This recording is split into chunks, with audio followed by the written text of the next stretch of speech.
Assalamualaikum warahmatullahi wabarakatuh. Selamat pagi, siang, sore, malam teman-teman semua yang menyaksikan video ini. Apa kabar? Semoga dalam keadaan sehat selalu dan dilancarkan segala urusannya. Amin. Pada video kali ini, saya akan sedikit membahas tema yang sedikit nyentrik ya, yaitu tutorial menjadi Rafathar.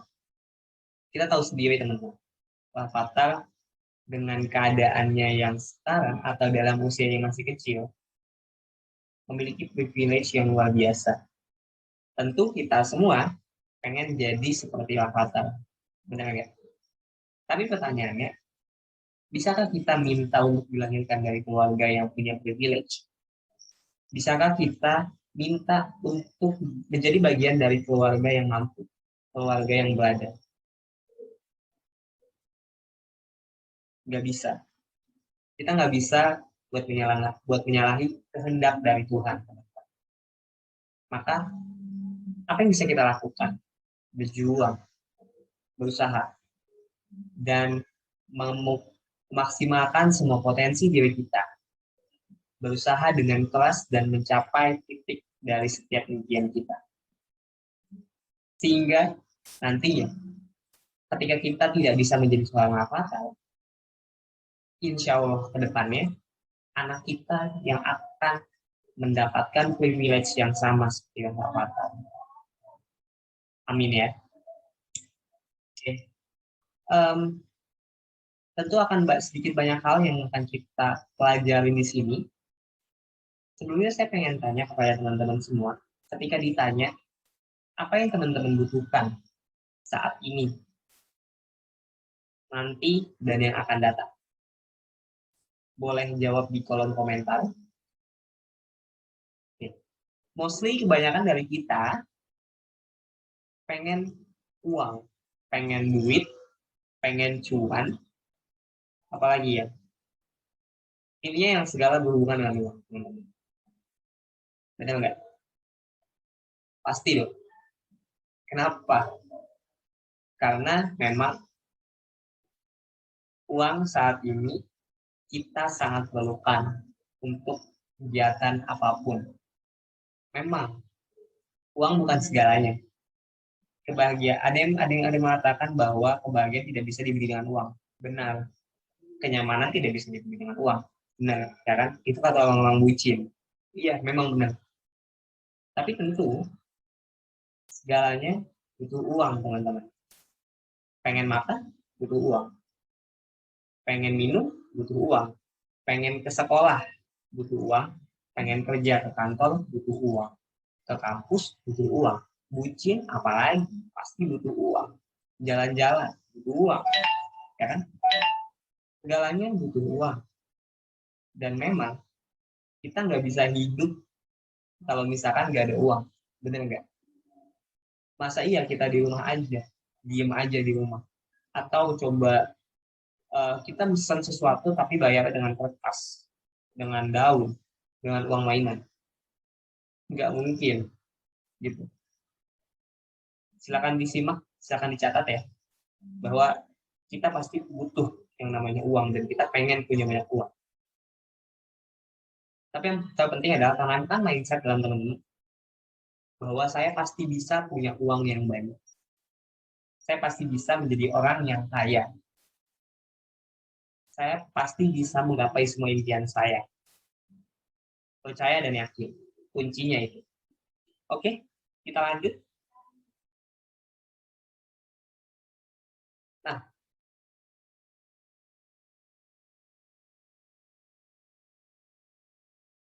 oke. Saya pengen tanya kepada teman-teman. Teman-teman pasti pengen kaya kan? Pengen punya banyak uang kan? Sama saya juga. Semua orang pengen kaya. Semua orang pengen punya banyak uang. Semua orang pengen kehidupan yang mapan. Semua orang pengen dapat kerjaan yang enak. Pasti pengen uangnya nggak habis-habis atau nggak habis 7 turunan. Ya kan? Kayak Raffi Ahmad gitu kan. Atau kayak Atta Halilintar gitu. Pengen dapat cap atau gelar sultan karena saking banyak uangnya teman-teman. Pengen juga ketika check out Shopee, beli barang di Shopee nggak perlu mikir, jadi langsung aja beli tuh gitu. Pengen kan? Ya, pengen makan GoFood setiap hari, nyobain semua masakan yang ada di GoFood tuh, atau di Shopee Food, ya kan? Pasti pengen kayak gitu. Dan pasti pengen juga kita lihat setiap kita ngecek saldo di ATM, saldonya masih 9 digit, 12 digit gitu. Tahu nggak Bang? Miliaran, triliunan gitu. Pasti ya, kita semua pengen kayak gitu. Silakan bilang amin di kolom komentar kalau memang teman-teman pengen kayak gitu. Dan semoga yang teman-teman aminkan bisa tercapai. Amin. Oke. Kita lanjut yang ini nih. Tapi teman-teman tahu nggak caranya? Biar bisa kaya, biar bisa punya banyak uang, biar bisa dapat privilege anaknya. Tahu caranya? Ngepet Kak? Oh nggak mungkin. Mau viral kayak yang di Depok. Kan nggak mungkin ya teman-teman ya. Atau apa, melihara tuyul. Ya apalagi. Nggak bisa tuh cara-cara yang kayak gitu. Apalagi judi. Wah jangan. Jangan sampai kita masuk ke dunia judi teman-teman. Apalagi togel. Nah ini juga sama bentuknya. Nggak boleh kayak gitu. Kita nggak bisa mendapatkan sesuatu yang kita inginkan dengan cara yang instan. Apalagi soal kekayaan ataupun uang. Kita harus punya step by stepnya. Kita harus tapakin tangga-tangganya sampai kita sampai pada titik teratas. Oke? Sebelum itu, saksikan dulu videonya. Silakan disimak apa yang disampaikan, informasi yang diberikan.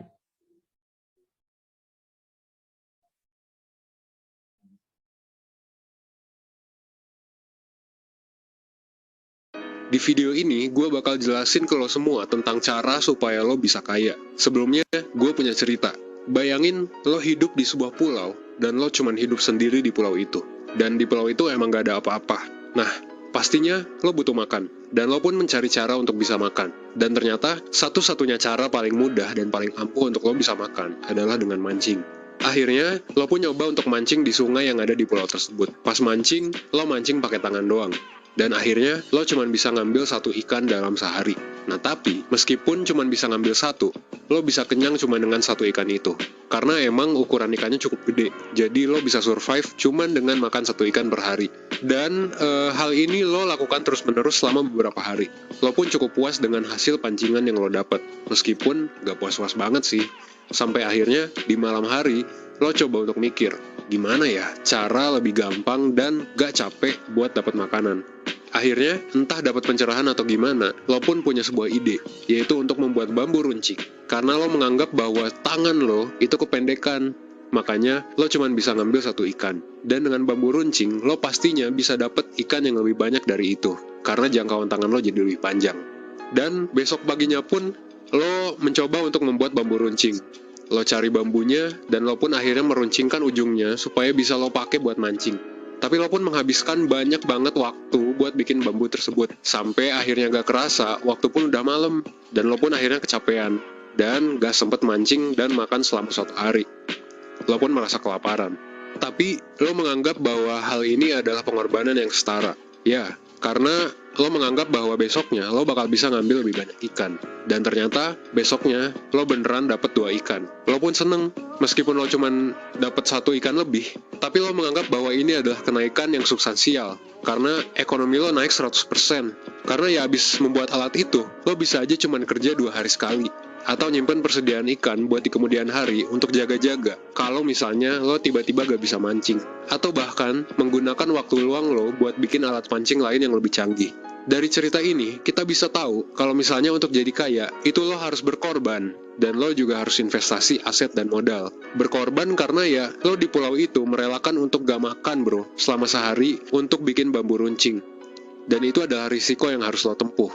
Karena kalau lo gak mau berkorban, ya lo gak bakal bisa buat bikin bambu runcing, dan lo gak bakal bisa dapat ikan lebih. Nah, bambu runcing di sini adalah aset atau modal yang bisa dipakai buat ngambil ikan. Dan ikannya adalah ibaratkan tabungan yang bisa lo kumpulin supaya lo bisa jadi kaya. Cerita tadi adalah cerita ekonomi yang sederhana, tapi tetap relevan sampai sekarang. Dan kalau kita bandingin sama kegiatan ekonomi di zaman modern kayak sekarang, sebenarnya caranya gak jauh beda. Rumusnya tetap sama kok. Ingat aja kuncinya tadi. Lo harus mau berkorban, dan lo harus investasi modal dan aset. Sesimpel itu. Tapi jangan salah, meskipun memang rumusnya simple, tapi bukan berarti hal ini gampang dilakukan. Nah, tugas lo sekarang, kalau lo pengen kaya, adalah menganalogikan cerita tadi dengan keadaan yang ada di zaman modern di saat ini. Dan dari sanalah lo bisa tahu cara yang tepat untuk jadi kaya. Rumus untuk jadi kaya. Sekian video dari gua, salam hangat. Oke, kita lanjut video selanjutnya. Silakan disimak, teman-teman.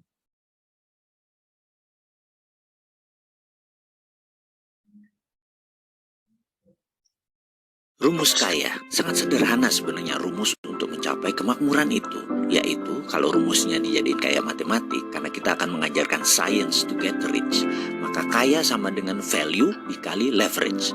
Value adalah nilai kita, nilai orang terhadap diri kita, label orang terhadap kita.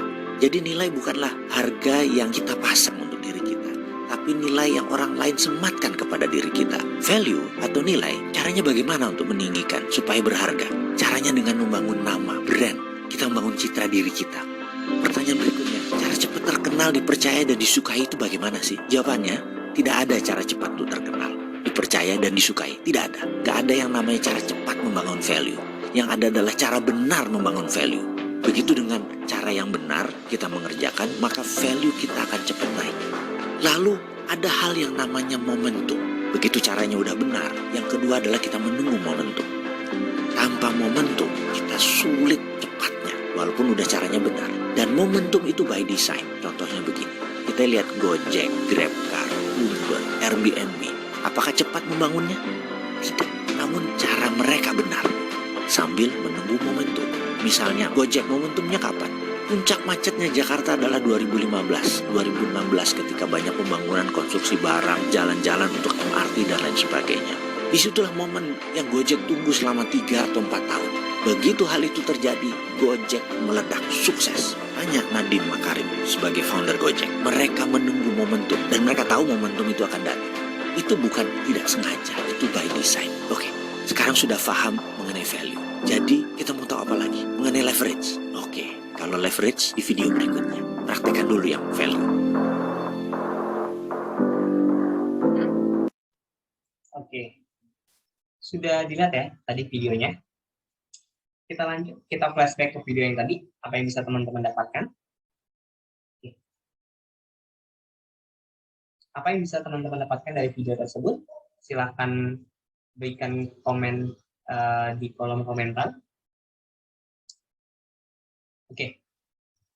Dari kedua video tersebut, saya dapat beberapa poin yang menjadi rumus untuk kita mencapai kekayaan.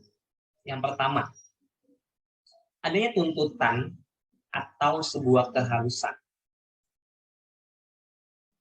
Pada video pertama tadi, kita lihat bahwa ketika orang tersebut terdampar dan dia tidak ada tuntutan bahwa dia harus makan, maka dia tidak akan pernah berpikir gimana caranya dia untuk bisa makan. Jadi tuntutan adalah seperti bensin buat teman-teman, buat kita semua, agar kita dapat melampaui hal-hal yang memang harus memenuhi tuntutan dari kita.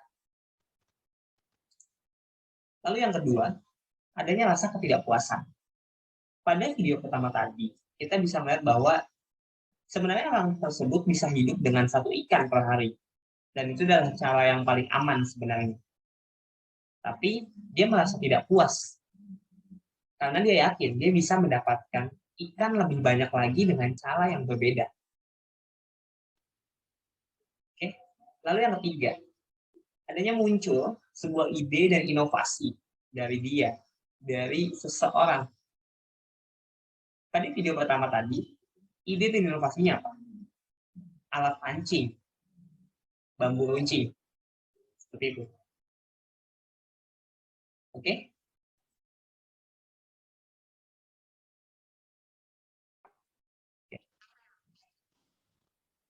ide dan inovasi tersebut sebenarnya sangat sederhana, teman-teman. Tapi tentu itu akan sangat berpengaruh terhadap hasil akhir kita. Dari tadi dapat 1 ikan, dia dapat 2 ikan dengan inovasi tersebut. Walaupun tadi dia harus adanya sebuah tuntutan dan dia tidak puas. Lalu yang keempat, adanya pengorbanan. Ketika dia menciptakan atau memunculkan sebuah ide dan inovasi, maka tantangan lain terbesar adalah dia harus mengorbankan sesuatu hal untuk mendapatkan hal lain yang jauh lebih besar. Misalnya apa? Tadi, orang tersebut, dia rela nggak makan 1 hari, agar bisa membuat alat pancing yang nantinya ke depannya dia bisa mendapatkan lebih banyak ikan. Itu adalah pengorbanan, dia nggak makan 1 hari, teman-teman. Artinya apa?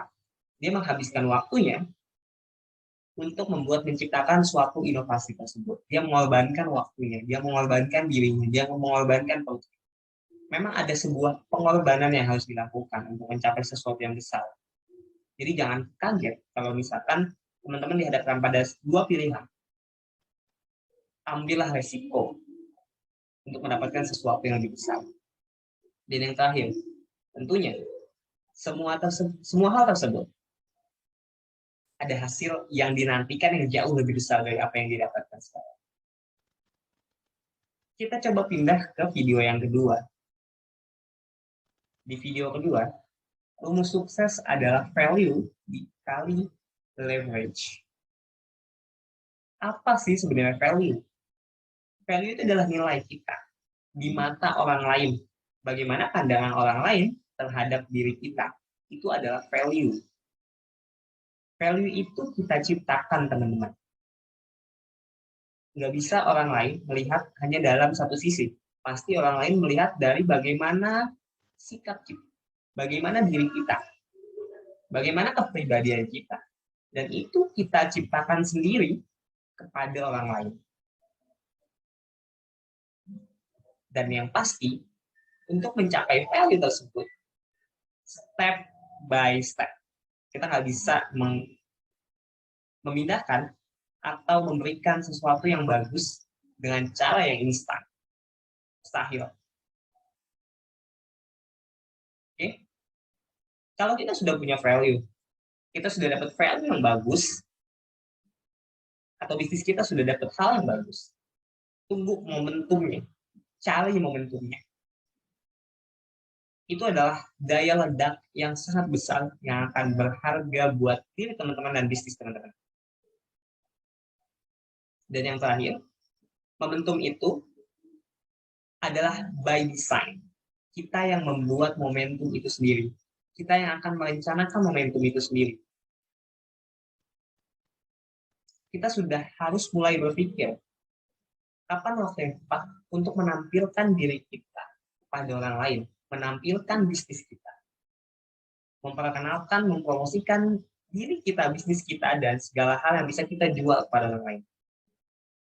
Itu kita create sendiri, kita buat sendiri momentumnya. Oke? Maka akan dapat rumus kerja kali usaha atau bisnis dikali investasi. Kalau teman-teman bisa lakukan semua ini, tentu akan bisa menjadi kaya. Andai bisa dipilih, pasti teman-teman juga bisa pilih caranya sesuai dengan apa yang teman-teman minati. Entah kerja sambil investasi kah, entah usaha sambil investasi kah. Tapi kalau teman-teman mengandalkan hanya satu bidang ini saja, maka akan sangat sulit untuk menjadi kaya. Terlebih investasi. Investasi untuk investasi otak dan pikiran adalah sesuatu hal yang penting yang nggak boleh teman-teman tinggalkan. Oke, baik itu investasi otak, investasi saham, investasi modal, investasi uang, dan lain sebagainya. Kita harus terus memutarkan uang kita agar bisa mendapatkan aset yang bertumbuh. Oke, kita lanjut.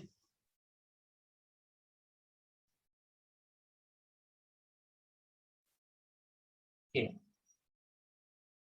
Kita udah flashback. Mari kita PDKT Oh, belum PDKT.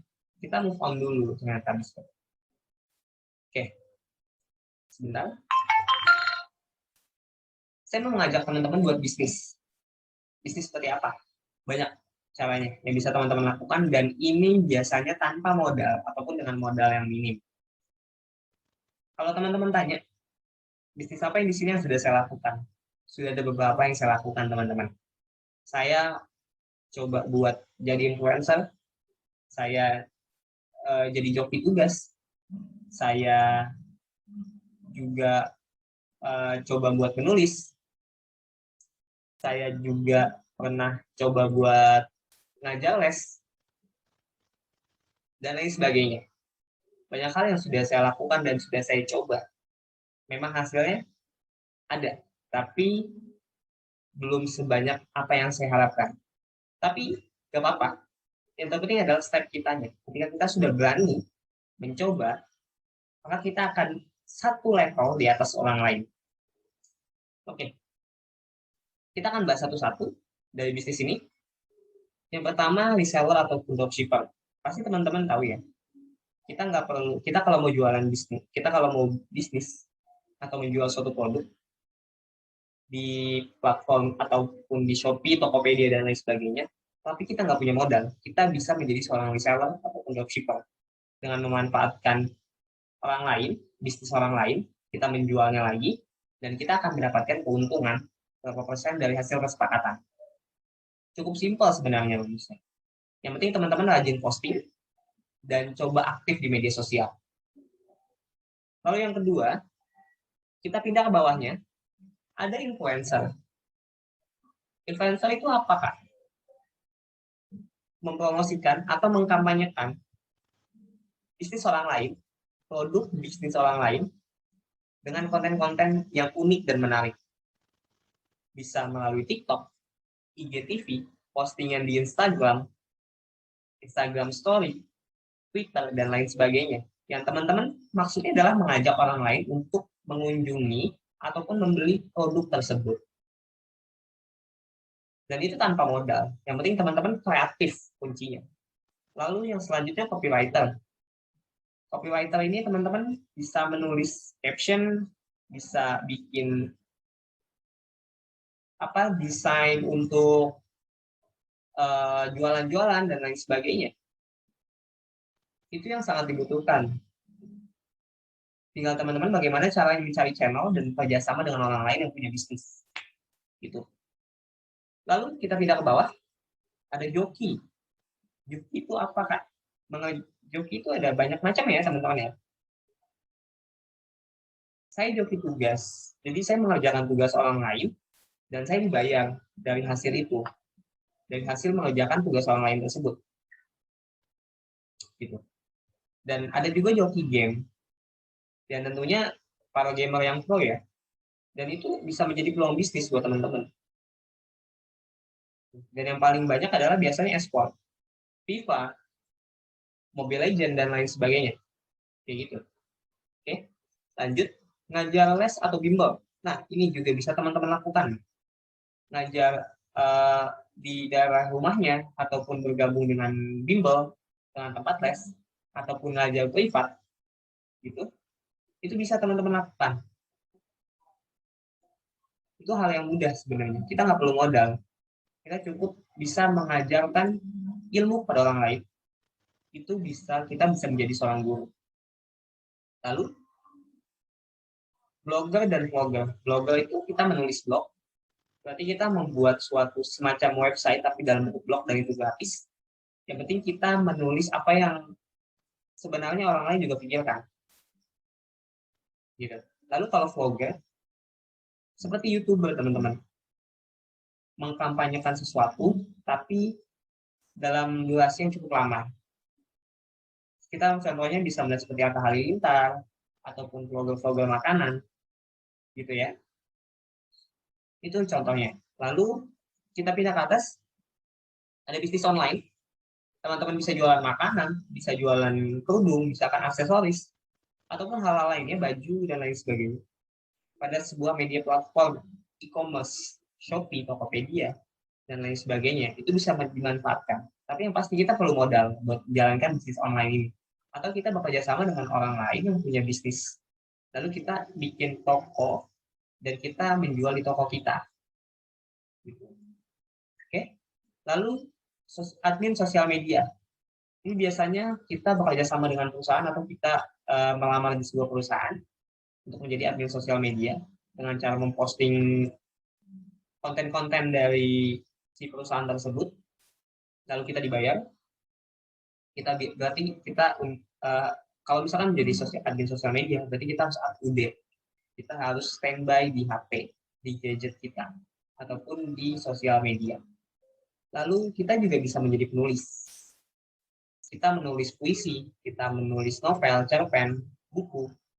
Lalu kita terbitkan ke penerbit. Dan penjualan dari buku tersebut, kita akan dapat komisi. Kayak gitu. Lalu kita pindah ke bawah, ada desainer. Desainer ini orang-orang yang jago dalam hal editing, dalam hal Photoshop, AI, dan lain sebagainya. Mendesain video, foto, supaya tampilannya lebih menarik. CV juga bisa, dan lain sebagainya. Dan biasanya dibayar. Kayak gitu. Lalu yang terakhir, jasa titip. Ketika teman-teman misalkan pergi ke mall, pergi ke luar kota, ke Jogja, Bandung, Bali, dan lain sebagainya, lalu ada yang minta titip oleh-oleh, teman-teman bisa buka jasa titip. Karena biasanya orang-orang rindu untuk membeli produk ataupun daerah kenang-kenangan dari daerah tersebut. Gitu. Dan itu bisa teman-teman jadikan peluang bisnis. Oke? Sudah paham ya? Cara-cara berbisnis yang mudah dan yang teman-teman bisa lakukan mulai dari sekarang. Oke? Habis move on, kita PDKT dong, ya enggak? Nah, bingung nggak caranya buat mulai bisnis tersebut? Bingung, Kak? Gimana ya? Takut gagal, mulainya gimana? Terus nyusun plannya gimana ya? Nah, itu wajar kita seperti itu, teman. Apalagi sebagai kita orang yang awam dan baru mulai mau terjun dalam dunia bisnis ataupun kegiatan-kegiatan pekerjaan yang lainnya, wajar hal seperti itu. Tapi jangan sampai kebingungan tersebut yang akan menghambat kita untuk bisa memulai dan melakukan cara-cara yang akan kita lakukan. Oke. Saya ambil tagline dari Nike, let's do it.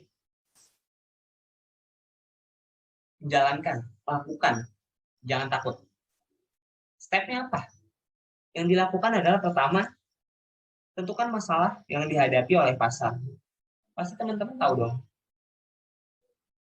orang-orang sekitar teman-teman lagi butuh apa? Di sekolah, di lingkungan rumah, tetangga, keluarga, dan lain sebagainya, itu butuh apa? Cari tahu. Kalau misalkan mereka lagi butuh sesuatu, nah itu bisa menjadi peluang bisnis buat teman-teman. Yang penting intinya kita jangan takut, jangan malu untuk bisa menganalisis masalah-masalah yang ada. Tanya satu-satu, nggak apa-apa. Yang kedua, riset pasar. Ketika kita sudah tahu masalahnya, kita cari tahu akar permasalahannya. Sebenarnya kenapa di sekolah teman-teman nggak ada tukang kerudung? Nggak ada orang yang jual alat tulis? Atau mereka butuh nggak sebenarnya kerudung kayak gitu, alat tulis kayak gitu, makanan kayak gitu pasti. Tanya satu-satu. Ataupun bisa dengan hal-hal lainnya. Itu contoh riset pasar sederhana, teman-teman, yang bisa dilakukan dengan mudah. Lalu, tentukan bisnis ataupun usaha. Ketika kita udah tahu apa kebutuhannya, apa masalahnya, kita tentuin, kita mau jualan apa, kita mau bisnis apa, kita mau menunjukkan sesuatu apa dalam diri kita. Banyak hal ya yang tadi yang bisa kita lakukan, yang di slide sebelumnya sudah saya berikan. Lalu, kita analisis kompetitor kita. Apakah nantinya di kemudian hari bakalan ada kompetitor ataupun pesaing, dan itu merupakan suatu ancaman, atau apakah sebelumnya sudah ada yang pernah berjualan dan mencoba melakukan hal yang sama seperti kita. tapi dia berhenti atau karena lain sebagai hal dan lain-lain, itu kita harus tahu. Lalu tentukan target pasar. Tentu, kalau misalkan kita mau jual kerudung, target pasarnya adalah perempuan, ya kan? Kita mau jual aksesoris, biasanya juga perempuan. Kita mau jual makanan, makanan seperti apa? Apakah makanan untuk anak-anak muda, makanan untuk semuanya, orang tua juga bisa? Kita harus tahu target pasarnya. Fokus kita, siapa yang akan kita tuju dari bisnis kita tersebut. Oke. Lanjut, buat branding. Brandingnya seperti apa, Kak? Branding itu nilai, teman-teman, seperti value yang orang lain lihat terhadap diri kita ataupun terhadap bisnis kita. Dan itu kita ciptakan sendiri. Misal dengan apa? Contohnya dengan kita ada suatu varian baru atau varian-varian yang memang rasa-rasa yang unik yang sebelumnya nggak pernah ada di bisnis orang lain. Ataupun kita ngasih misalkan ada sebuah return kalau misalkan nggak sesuai hasilnya. Kalau misalkan kita jadi buka bisnis desain kayak gitu, jasa-jasa tambahan dan lain sebagainya, itu ada sebuah branding kecil yang bisa teman-teman lakukan dan itu jadi sebuah inovasi sebenarnya. Oke, kita lanjut. Yang ketujuh, buat website atau sosial media. Zaman sekarang jangan sampai kita nggak punya sosial media, teman-teman. Jadi kita manfaatkan teknologi-teknologi yang ada untuk nge-branding diri kita, menampilkan segala sesuatu diri kita, bisnis kita kepada orang lain, sekaligus kampanye, iklan, dan lain sebagainya bisa melalui sosial media. Jadi kita harus bisa memaintain atau mengelola sosial media itu. Ataupun suatu saat siapa tahu kita bisa membuat website. Gitu. Lalu perlihatkan portofolionya. Portofolio itu seperti testimoni, seperti kelebihan-kelebihan, seperti hal-hal yang udah kita buat dan itu menjadi daya tarik buat orang lain. Gitu. Dan itu kita tampilkan pada sosial media kita. Oke. Lalu kita coba buat sampaikan value ataupun kekuatan kita. Misalkan kita jual makanan, kita sampaikan bahwa kita punya banyak varian, kita punya rasa yang enak, kita bisa di-mix, kita punya kemasan yang bagus. Itu adalah value dan strength yang bisa kita tunjukkan dan bisa jadi inovasi dari bisnis kita sehingga kita akan menjadi pilihan buat orang lain. Lalu berikan promosi kecil-kecilan seperti potongan harga ataupun harga teman ataupun hal-hal yang simpel yang lainnya kayak gitu yang bisa kita lakukan buat mempromosiin bisnis kita, promosiin diri kita. Lalu kalau kita udah dapat pelanggan, kita dapat konsumen, kita jaga, kita rangkul pelanggan kita tersebut dengan engagement yang bagus. Kita tanya gimana, apakah ada yang kurang puas agar kita bisa perbaikin kayak gitu. Itu adalah contoh kecil dari engagement. Kita tanya kabarnya kalau misalkan lagi nggak bagus, lagi menampilkan story-story yang di WhatsApp yang galau gitu. Kita tanya kenapa gitu. Itu contoh engagement kecil teman-teman yang bisa dilakukan. Dan yang terakhir, tentunya fokus, konsisten, dan ciptakan inovasi. Fokus. Kalau kita mau bikin bisnis, kalau kita mau coba buat diri kita terjun dalam dunia bisnis, fokus, konsisten, jalani itu terus-menerus, step by step-nya lalui. Kita akan banyak dapat pengalaman dari situ. Kita akan banyak dapat wawasan dari situ. Jangan pernah menyerah, jangan pernah ragu dan takut buat ngejalanin semua hal yang udah kita lakuin sampai hari ini. Dan yang terakhir, kita harus terus berkembang, berinovasi, sehingga kita tidak kalah dan kita tidak mati dari orang lain. Oke? Semoga beruntung teman-teman, selamat dicoba, semoga beruntung. Bisnis-bisnisnya, ataupun kegiatan-kegiatan yang akan teman-teman lakukan dalam dunia bisnis. Kalau teman-teman butuh bantuan, ataupun butuh hal lain yang bisa saya bantu, silakan kabari. Dengan senang hati saya akan membantu teman-teman. Intinya fokus, jangan takut, jangan nanti-nanti kalau mau mulai, lakukan dari sekarang. Selagi teman-teman masih kelas 10, masih punya banyak waktu, manfaatin waktu itu. Karena kita akan menyesal ketika kita tidak pernah mencoba hal tersebut. Oke? Habis PDKT, baru dong pacaran ya kan? Nah, ini dia kalau mau tahu lebih dekat dari materi-materi tadi, ini linknya. Silakan teman-teman lihat buat penjelasan lebih detail dari materi-materi yang sudah saya berikan tadi. Oke, mungkin itu aja dari apa yang saya sampaikan. Semoga bermanfaat buat teman-teman semua. Jangan takut buat memulai, lakukan dari sekarang, dan semoga berhasil. Terima kasih. Assalamualaikum warahmatullahi wabarakatuh.